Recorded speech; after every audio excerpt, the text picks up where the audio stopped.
এনসিপির হট্টগোলে শহীদদের স্মরণে আয়োজিত রাষ্ট্রীয় অনুষ্ঠানস্থল দ্রুত ত্যাগ করেন বিদেশি রাষ্ট্রদূতরা। জুলাই গণ অভ্যুত্থান নিয়ে সরকারের নির্মিত ডকুমেন্টারি সমালোচনা করতে গিয়ে বাধে এই বিপত্তি। এনসিপির সদস্য সচিব আক্তার হোসেনের অভিযোগ, জুলাইকে দলীয়করণ করা হচ্ছে। জবাবে স্বরাষ্ট্রমন্ত্রী সালাউদ্দিন আহমদ বলেন, জুলাই কার বলে চিৎকার করলে জুলাই কারও থাকবে না। জুলাই গণ অভ্যুত্থান দিবস উপলক্ষে আয়োজিত রাষ্ট্রীয় অনুষ্ঠানে একটি ডকুমেন্টারি প্রদর্শনকে কেন্দ্র করে হট্টগোল ও উত্তেজনার ঘটনায় জুলাই কার সেই প্রশ্ন সামনে এসেছে। বিশৃঙ্খল পরিস্থিতির মধ্যে বিভিন্ন দূতাবাসের কর্মকর্তা ও কূটনীতিকরা অনুষ্ঠানস্থল ছেড়ে চলে যান। বুধবার রাজধানীর চীন মৈত্রী আন্তর্জাতিক সম্মেলন কেন্দ্রে জুলাই গণ অভ্যুত্থান দিবস উপলক্ষে শহীদ পরিবার ও আহত যোদ্ধাদের সংবর্ধনা এবং আলোচনা সভায় উত্তেজনা ছড়ায় এনসিপি নেতৃবৃন্দ। এ সময় মঞ্চে উপস্থিত ছিলেন রাষ্ট্রপতি হাফিজউদ্দিন আহমদ। জুলাইয়ে আহত ও শহীদ পরিবারের সদস্যদের একাংশ এবং জাতীয় নাগরিক পার্টি এনসিপির নেতাকর্মীরা বিভিন্ন অসঙ্গতির অভিযোগ তুলে হট্টগোল শুরু করেন।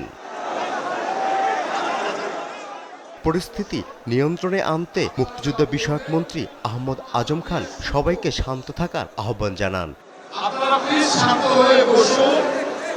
এরপর পরিস্থিতি আরও উত্তপ্ত হয়ে উঠলে স্বরাষ্ট্রমন্ত্রী সালাউদ্দিন আহমদ সবাইকে শান্ত হওয়ার আহ্বান জানান।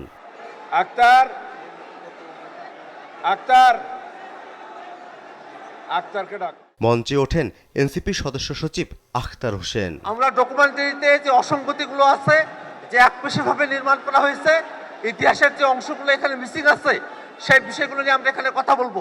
পরে মুক্তিযুদ্ধ বিষয়ক মন্ত্রী আহমদ আজম খান বলেন, প্রয়োজনীয় সংশোধন করার কথা করেন দুঃখ প্রকাশ। ভুল হতে পারে, আমার হতে পারে, মন্ত্রণালয় হতে পারে, আপনার হতে পারে। পরিস্থিতি শান্ত হওয়ার পরে নির্ধারিত বক্তব্যে আখতার হোসেন অভিযোগ করেন, জুলাইকে দলীয়করণ করার কথা। আজকে ইতিহাসেও একটা দলীয়করণ করা হলো।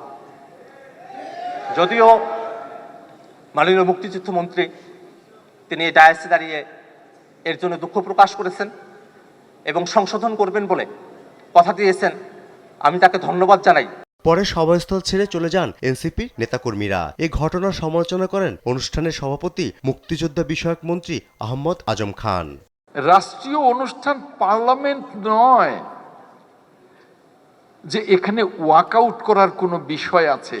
স্বরাষ্ট্রমন্ত্রী বলেন, জুলাইয়ের কৃতিত্ব নেয়ার জন্য সবাই রাজনীতি করছে, কিন্তু বিএনপি জুলাইয়ের আকাঙ্ক্ষা বাস্তবায়ন করার রাজনীতি করছে। যারা জুলাই চেতনার উপর নির্ভর করে রাজনীতি করছে, সেই রাজনীতি করা যাবে না।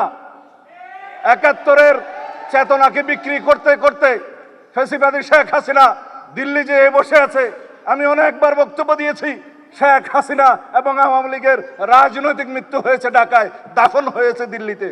এ সময় গণহত্যা ও মানবতা বিরোধী অপরাধে রাজনৈতিক দলকে বিচারের সম্মুখীন করার জন্য আইন সংশোধনের কথা জানান স্বরাষ্ট্রমন্ত্রী। গণহত্যার জন্য যে দল দায়ী, যে দল মানবতা বিরোধী অপরাধের জন্য দায়ী, সেই দায়ী কতটুকুন সেটা তদন্ত হচ্ছে আইসিটি কোর্টে। আওয়ামী লীগের রাজনৈতিক দল হিসাবে তাদেরকে কাঠগড়ায় দাঁড় করানো হবে এবং তাদের বিচার নিশ্চিত করা হবে। জুলাই যোদ্ধা সবাইকে গেজেটের আওতায় আনা হবে, তবে ভুয়া যোদ্ধারা স্থান পাবে না বলে জানানো হয় জুলাই গণ অভ্যুত্থান দিবস উপলক্ষে শহীদ পরিবার ও আহত যোদ্ধাদের সংবর্ধনা অনুষ্ঠানে। ফররুখ বাবু, দেশ টিভি, ঢাকা।